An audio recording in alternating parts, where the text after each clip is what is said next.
Pada awal pembahasan tentang networking model, saya sudah menyebutkan bahwa ada dua open networking model yang sangat terkenal, yaitu OSI model dan TCP/IP model.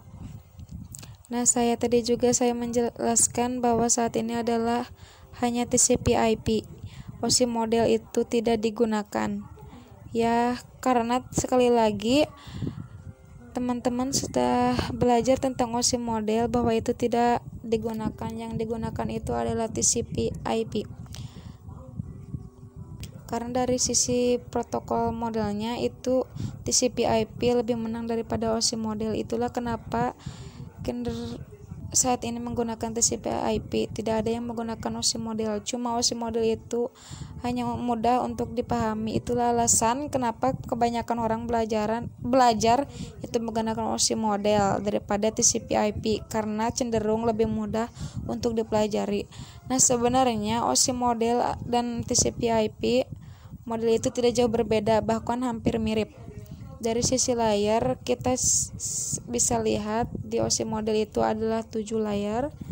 Jadi ada application, presentation, session, transport, network, data link, physical. Nah, kalau teman-teman perhatikan di sini 4 layar terbawah itu sama persis. Perbedaannya hanya di 3 layar atas.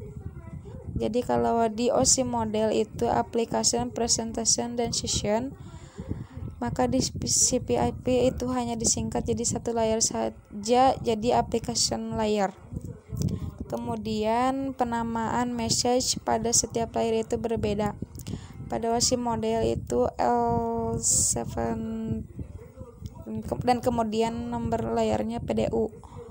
Dan application layer namanya L7 PDU, presentation L6 PDU, pada session L5 PDU, pada transport L5 PDU, pada network L3 PDU, dan seterusnya. Dan pada TCP/IP seperti yang sudah kita bahas pada video sebelumnya, namanya adalah ada data,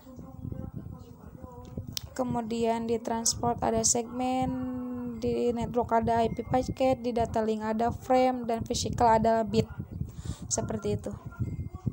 Oke, sekali lagi yang perlu teman-teman lakukan pada saat ini, open networking itu adalah TCP/IP. Adapun OSI itu biasanya cocok untuk pembelajaran dan mudah untuk dipahami.